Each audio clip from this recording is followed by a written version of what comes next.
नमस्कार दोस्तों, आज के वीडियो की शुरुआत कुछ सवालों के साथ, और ये सवाल है गुजरात के इर्द गिर्द।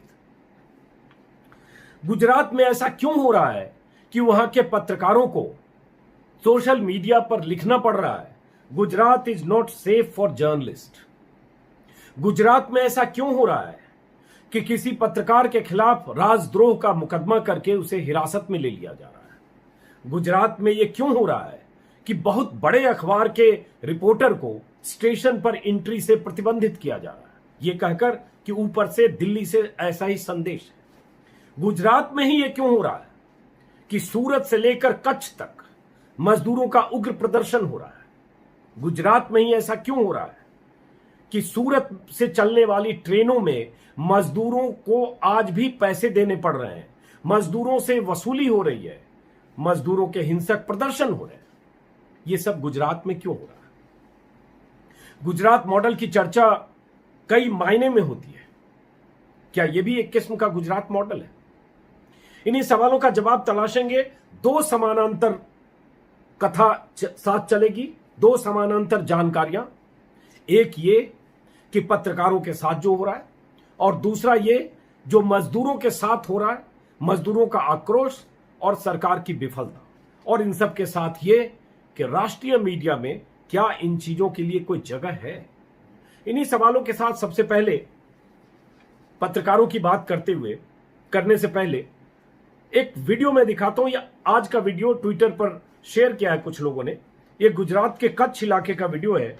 गांधीधाम का वीडियो बताया जा रहा है कि गांधीधाम से बिहार यूपी जाने के लिए सैकड़ों मजदूर आज सड़क पर उतरे, पुलिस पर पथराव किया, पुलिस से भिड़ंत हुई, कांडला हाईवे को जाम करने की कोशिश की। ये मजदूर ट्रेन से यूपी बिहार जाने के लिए सुविधाओं को लेकर बवाल कर रहे थे। इन्हें पहले भरोसा दिया गया था लोकल एडमिनिस्ट्रेशन प्रशासन की तरफ से, लेकिन इन वक्त पर कुछ मुश्किल हुई या ट्रेन कैंसिल हुई और उसकी वजह से मजदूर उग्र हुए, सड़कों पर आए। वीडियो आप देख सकते हैं।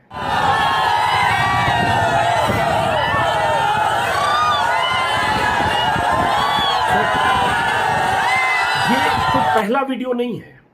बीते 30 दिनों के भीतर सूरत में 5 या 6 बार ऐसे प्रदर्शन हो चुके हैं। भावनगर और दूसरे इलाकों में भी ऐसे प्रदर्शन हो रहे हैं।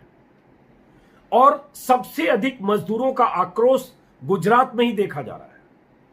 आक्रोश मतलब भिड़ंत, परेशानी पूरे देश की हम देख रहे हैं, लेकिन टकराव जैसी स्थिति गुजरात में कई बार हमें देखने को मिली।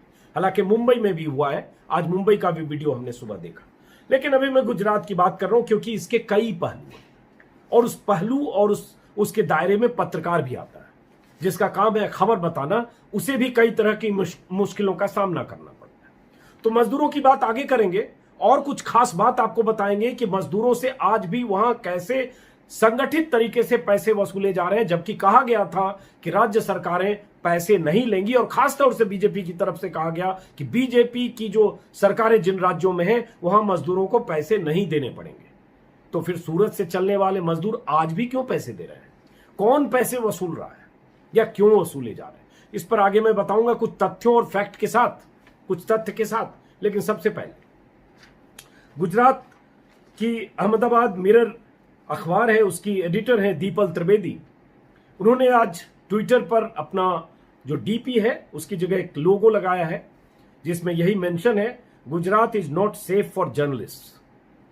और दीपल ने उसके बाद जो ट्विटर पर लिखा उसका हिंदी अनुवाद कर रहा हूं कि हमें गर्व है कि अहमदाबाद मिरर ने यह खुलासा किया है कि गुजरात से जाने वाले माइग्रेंट्स को कैसे टिकट के पैसे देने पड़ रहे हैं, वो भी कई बार तय कीमत से ज्यादा। आज हमें अहमदाबाद के रेलवे स्टेशन पर एंट्री से रोक दिया गया और पूछने पर बताया गया कि दिल्ली से ऐसा ही संदेश। और उसके बाद अखबार की हेडलाइन आप तस्वीर में देख रहे हैं। इस अखबार में भी अहमदाबाद मिरर के पहले पन्ने पर भी यही लिखा हुआ है कि कैसे अहमदाबाद मिरर के रिपोर्टर अहमदाबाद स्टेशन पर उन्हें पता चला या उन्हें जानकारी थी कि जो श्रमिक स्पेशल ट्रेन जा रही है उसमें पैसे लिए जा रहे हैं या टिकट के पैसे वसूले जा रहे हैं, इसलिए वो वहां जाना चाहते थे, लेकिन स्टेशन पर उनकी एंट्री बैन की गई। और साथ में ये कि यही वो अखबार है जिस अखबार ने जब 85% वाली कहानी आई थी, जब बीजेपी की तरफ से दावा किया गया था सोनिया गांधी के बयान के बाद कि रेलवे पहले से 85% सब्सिडी दे रही है, और बीजेपी की जो सरकारें हैं जिन राज्यों में, वहां बाकी 15% राज्य सरकारें दे रही है। मजदूरों को कोई पैसा देना नहीं पड़ रहा है, और अगर देना कहीं पड़ रहा है तो कांग्रेस और विपक्ष की सरकारों वाले राज्यों में। और नतीजा क्या हुआ कि गुजरात से लेकर कर्नाटक तक की कहानी कुछ ही घंटों के भीतर आ गई कि सब जगह राज्य सरकारों ने पैसे वसूले। और अहमदाबाद मिरर में दीपल त्रिवेदी ने ही बड़ा खुलासा किया था, जिसका जिक्र मैंने एक वीडियो में पहले भी किया था, कि कैसे उन्होंने 20 मजदूरों से बात की, उसके वीडियो एविडेंस बनाए कि मजदूरों से वहां पैसे लिए जा रहे थे, लगातार लिए जा रहे थे। और उसके बाद उन्होंने बात की, जो मुख्यमंत्री के सचिव हैं आलोक कुमार, उनसे संपर्क करने की कोशिश की, स्थानीय बीजेपी के नेताओं ने से बात करने की कोशिश की, लेकिन किसी ने जवाब नहीं दिया। सब अनट्रेसेबल, अनरीचेबल हो गए। क्यों हो गए? क्योंकि उनके पास कोई जवाब नहीं था। पहले तो पैसे ले रहे थे, कोई दिल्ली से ऐसा निर्देश नहीं था कि पैसे नहीं लेने हैं, पैसे की वसूली हो रही थी। जब यहां केंद्रीय नेतृत्व ने कह दिया कि हमारी राज्य सरकारें पैसे नहीं ले रही हैं, उनके पास कोई उपाय नहीं था, सब सन्नाटे में चले गए। फुल पेज की स्टोरी दीपल त्रिवेदी की थी, और उसके बाद हड़कंप मचा। मैंने भी अपने वीडियो में उसका लंबा तफसील से जिक्र किया, आप देख सकते हैं। तो उसके बाद नतीजा ये हुआ, स्टेशन पर एंट्री बैन कर दी गई। मतलब आपकी सुविधा के हिसाब से अगर खबर नहीं हुई तो आपने एंट्री ही बंद कर दी। न रहेगा बांस न बजेगी बांसुरी जैसी स्थिति, एक जानकारी। दूसरी अहम, कि वहां के जो एक जर्नलिस्ट हैं, जो डिजिटल प्लेटफॉर्म के लिए अपना एक डिजिटल प्लेटफॉर्म है उनका, फेस ऑफ नेशन, धवल पटेल, उन्हें राजद्रोह के मुकदमे में 11 मई को गिरफ्तार कर लिया गया है। अब सुनिए उनका अपराध और जुर्म क्या था। उनका अपराध यह था कि उन्होंने कोरोना वायरस के मामलों में सरकार की जो फजीयत हो रही है, उसकी वजह से गुजरात में नेतृत्व परिवर्तन हो सकता है और रूपानी को हटाकर उनकी जगह किसी को लाया जा सकता है, एक संभावित नाम के साथ उन्होंने खबर छापी। और इस खबर से सरकार इतनी परेशान या बौखला गई कि उनके खिलाफ आईपीसी की धारा 124A के तहत राजद्रोह और आपदा प्रबंधन अधिनियम की धारा 54 के तहत दहशत फैलाने वाली या झूठी खबरें फैलाकर दहशत फैलाने वाली धारा लगा दी गई। अब जरा सोचिए, कहां राजद्रोह का मुकदमा? अंग्रेजों के समय का कानून, जिस कानून में देश के खिलाफ, राष्ट्र के खिलाफ हिंसा करने, हिंसा के लिए उकसाने, हिंसा के लिए भड़काने, ऐसे मामलों में राजद्रोह लगता था, वो आज भी चला रहा है। लेकिन आज भी उसके मायने वही हैं जो सुप्रीम कोर्ट ने समय समय पर व्याख्या की है, जिसके मायने वही हैं कि अगर उसका मकसद देश के खिलाफ उकसाना, हिंसा के लिए उकसाना या देश के लिए हिंसक किसी गतिविधि में शामिल होना है, तब उस पर राजद्रोह का मुकदमा लगता है। लेकिन हम जानते हैं कि इस राजद्रोह की धाराओं का बेजा इस्तेमाल हर राज्य में, हर वक्त में, हर काल में हुआ है, चाहे यूपीए हो, चाहे कोई भी सरकार। हर सरकार ने राजद्रोह के इन धाराओं का बेजा इस्तेमाल किया है और अपने मतलब को साधने के लिए, अपने विरोधी को परेशान करने के लिए, चाहे पत्रकार हो चाहे कोई, उन पर ऐसे मुकदमे लगाए। लेकिन फिलहाल गुजरात की बात। अब अगर इन्होंने गलत खबर छापी, मान लेते हैं थोड़ी देर के लिए कि इनकी खबर गलत थी, लेकिन इस खबर के छापने से कि नेतृत्व परिवर्तन हो सकता है, ऐसी खबरें छपती हैं, कुछ कयास पर, कुछ आधी हकीकत, कुछ आधा फसाना, कुछ गॉसिप छपती रहती है, ये कोई नई बात नहीं है। लेकिन इसमें राजद्रोह कहां से आ गया? इसमें देश के खिलाफ कोई साजिश कहां से आ गया? इसमें हिंसा भड़काने या हिंसा के लिए उकसाने की बात कहां से आ गई? लेकिन उन पर राजद्रोह का मुकदमा दर्ज कर दिया गया। और उस विजय रूपानी की सरकार ने किया है, जिस सरकार के मुखिया, जो मुख्यमंत्री हैं, उन्होंने ही, जब अर्नब गोस्वामी के खिलाफ मुकदमा हुआ महाराष्ट्र में, उसके बाद उन्होंने ट्वीट किया था 23 अप्रैल को, जिसमें उन्होंने कहा था कि अर्नब के खिलाफ मुकदमे को उन्होंने attack on freedom of speech and expression बताया था और संविधान की दुहाई देकर कांग्रेस को इमरजेंसी की याद दिलाई थी और जितनी लानत मलामत कर सकते थे की। उन्हीं रूपानी साहब की सरकार ने एक डिजिटल प्लेटफॉर्म के, एक न्यूज पोर्टल के एक एडिटर को सिर्फ इसलिए राजद्रोह के मुकदमे में बुक कर दिया क्योंकि उसने खबर छाप दी कि विजय रूपानी की जगह कोई और हो सकता है या राज्य में नेतृत्व परिवर्तन हो सकता है। अब जरा सोचिए, कहां राजद्रोह का मामला, कहां राजद्रोह की धारा, कहां राजद्रोह के अपराध और गुनाह, और कहां एक पत्रकार की गिरफ्तारी एक खबर को लेकर। एक बात जिसकी एडिटर्स गिल्ड ने लानत मलामत की है, एक बयान दिया है एडिटर्स गिल्ड ने और कहा है कि ये जो धारा है राजद्रोह की, उस धारा का गलत इस्तेमाल किया गया है और जो विशेष अधिनियम है उसका भी गलत इस्तेमाल किया गया है। ये आज ही एडिटर्स गिल्ड का मैं बयान देख रहा था कि आपदा प्रबंधन अधिनियम की धारा का भी गलत इस्तेमाल है।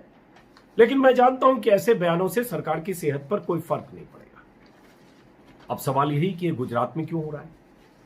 और अगर हम मजदूरों का हाल देखेंगे तो मैं फिर से आज देख रहा था कि कहां कहां क्या हो रहा है। हम सूरत से ही शुरू करते हैं। सूरत में बीते एक महीने के दौरान 5 या 6 बार मजदूरों का प्रदर्शन हुआ।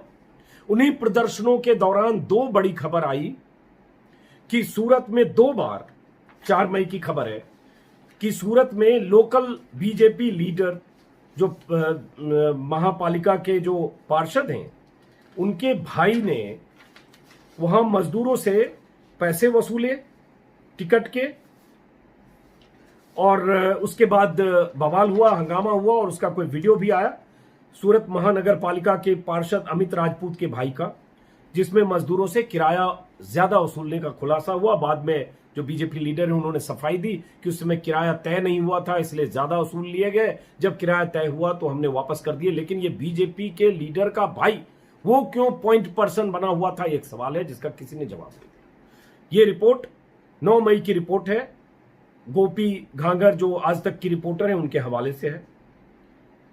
एक और खबर सूरत की है, राजेश वर्मा नाम का एक आदमी, उसने भी वो भी खुद को बीजेपी का कार्यकर्ता बताता था। उसने एक रिक्शा चलाने वाले वासुदेव नाम के आदमी से 800 रुपए प्रति व्यक्ति के हिसाब से 1,16,000 रुपए वसूले। इसका भी वीडियो वायरल हुआ, जिसमें जो वासुदेव नाम का आदमी है जिससे वसूले, उसने बहुत सारे मजदूरों से जमा करके उसको दिया, क्योंकि वहां बहुत सारे बीच के ब्रोकर, दलाल, एजेंट सक्रिय हैं और थे जो मजदूरों को ट्रेन पर रवाना करने के बदले उनसे वसूली कर रहे हैं। अगर 700 टिकट है तो 1000 ले रहे हैं, 1200 ले रहे हैं, जो मर्जी ले रहे होंगे, और बीच में कमीशन खोरी हो रही है। तो इस राजेश नाम के आदमी पर भी यही इल्जाम था कि इसने पैसे वसूले और उसके बाद टिकट नहीं दिया। वासुदेव जो सज्जन है वो टिकट जब मांगने गए तो मार पिटाई हुई, वो वीडियो वायरल हुई। ये बात भी सूरत में हुई। दोनों के रिश्ते बीजेपी के लोकल नेताओं से हैं। सूरत की ये कहानी है। अब सूरत की जो आज की खबर है, आज मैं देख रहा हूं कि अमर उजाला अखबार के, मैं सब इसलिए सोर्स कोट कर रहा हूं क्योंकि ये भी राजद्रोह हो सकता है कि आप ऐसे समय में जब वहां राजद्रोह का मुकदमा दर्ज हो चुका है, आप जोखिम ले रहे हैं कि दिल्ली में बैठकर आप गुजरात के बारे में ऐसी ऐसी जानकारियां बता रहे हैं जिसको अफवाह की श्रेणी में बताया जा सकता है, और ये जो आपदा प्रबंधन अधिनियम है उसके तहत अपराध कहा जा सकता है। सूरत से ही खबर है, अमर उजाला की खबर है कि कैसे वहां से जो मजदूर पहुंचे हैं आजमगढ़, उनसे पैसे वसूले गए हैं।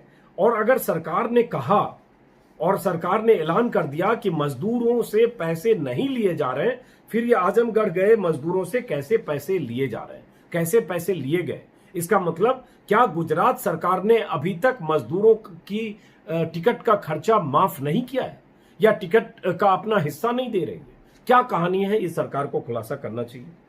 न्यूज 18 की एक रिपोर्ट है, ये 2 दिन पहले की रिपोर्ट है कि ट्रेन से गया पहुंचे मजदूरों से 900 रुपए प्रति मजदूर वसूले गए। एक अमर उजाला की रिपोर्ट बता चुका, एक न्यूज 18 की रिपोर्ट है। उसके बाद भिड़ंत की खबर तो रोज है ही।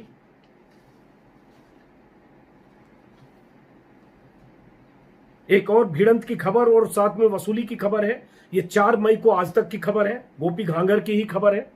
सूरत के कडोदरा इलाके में हजारों मजदूरों ने हंगामा किया। उसकी वजह यह थी कि प्रशासन ने, लोकल एडमिनिस्ट्रेशन ने पहले लग्जरी बसों से मजदूरों को जाने की, लग्जरी बसों से इजाजत दे दी। यूपी, एमपी, राजस्थान जाने वाले मजदूर थे और उसकी परमिशन मिल गई। 3,000 साढ़े 3,000 मजदूरों से वसूले गए और शहर के बाहर पहुंचे तो उन्हें रोक दिया गया। मजदूरों ने हंगामा किया। हंगामे की खबर उस समय भी आई, लेकिन हंगामा है, दिल्ली तक उसका कोई असर नहीं है क्योंकि सवाल गुजरात का है। अमर उजाला की खबर बता चुका कि अहमदाबाद से सूरत के आजमगढ़ पहुंचे, आजमगढ़ पहुंचे 2895 मजदूरों से किराया वसूला गया। तो ये लगातार ऐसी खबरें गुजरात से आ रही है। उसके बाद पत्रकारों पर पाबंदी या पत्रकारों की एंट्री बैन करना। 11 मई की एक और खबर है कि भावनगर में श्रमिक ट्रेन कैंसिल होने पर मजदूरों का गुस्सा फूटा। यूपी के लिए ट्रेन पकड़ने आए थे, मुकदमा दर्ज हो गया। डिटर्जेंट फैक्ट्री में उन सब लोगों को वहां से निकाल दिया गया। अब गुजरात समझिए महाराष्ट्र के बाद सबसे अधिक सेंसिटिव है, सबसे अधिक महाराष्ट्र के बाद सबसे अधिक मौतें हो रही है, लेकिन गुजरात की बात नहीं हो रही है। अब एक खबर आज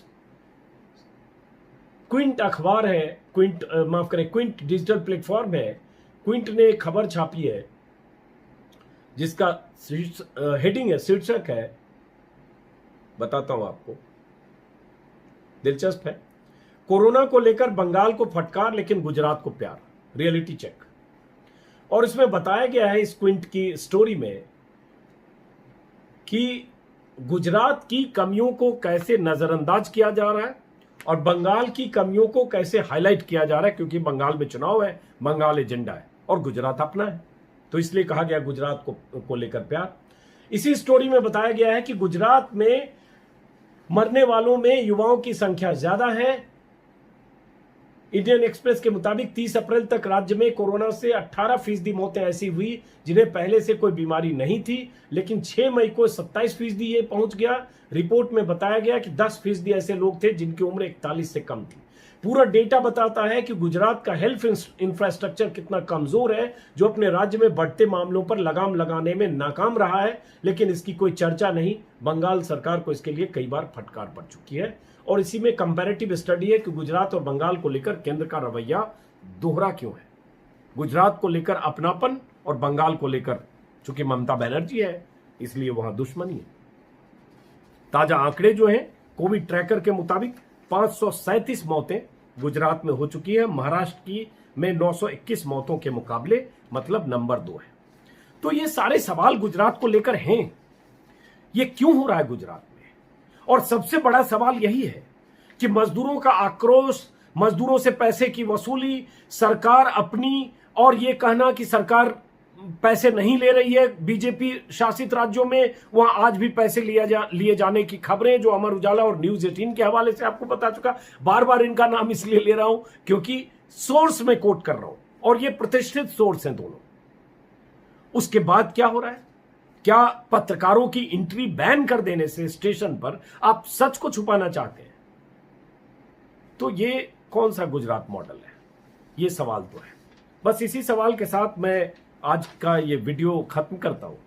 और ऐसे समय में आप कह सकते हैं कि जब तमाम तरह के पैकेज, सब्सिडी और राहत का ऐलान हुआ, उसमें आप ये सवाल क्यों उठा रहे हैं? लेकिन मैं समझता हूं मेरे लिए ये बहुत बड़ा सवाल है कि ऐसे समय में जब कोरोना में अपनी जान को जोखिम में डालकर लोग रिपोर्टिंग कर रहे हैं, फिर ये कैसे मुमकिन है कि एक अखबार के रिपोर्टर्स को, क्योंकि उसने सच का सामना कराया सरकार को, सच और आईना दिखाया सरकार को, मजदूरों से वसूली की हकीकत दिखाई, खुलासा किया देश और दुनिया के सामने, उसका नतीजा यह हुआ कि उस रिपोर्टर को या उस अखबार के रिपोर्टर्स को स्टेशन पर जाने से रोक दिया गया। कल को हो सकता है उनमें से कुछ के खिलाफ मुकदमा हो जाए। तो ये सवाल मुझे उम्मीद है कि इस सवाल पर सरकार कुछ जवाब देगी। हालांकि मुश्किल है, आज के दौर में आप सवाल पूछते रहिए, नकार खाने में तूती की आवाज की तरह। तो आज का वीडियो यहीं खत्म करता हूं दोस्तों। अगर आपने सब्सक्राइब नहीं किया है मेरे इस YouTube चैनल को तो सब्सक्राइब करें। जल्द मुलाकात होगी, लगातार मुलाकात होगी और ऐसी ही खबरें, ऐसी ही जानकारियां जो आमतौर पर आप मुख्यधारा की मीडिया में नहीं देखेंगे, मैं कोशिश करूंगा वो सारी चीजें आप तक पहुंचाऊं। और इस पक्ष का भी, उस पक्ष का भी, जितनी जानकारी आपके पास और किसी माध्यम से न पहुंचती हो, उन तमाम जानकारियों को समेटने की कोशिश करता रहूं। नमस्कार।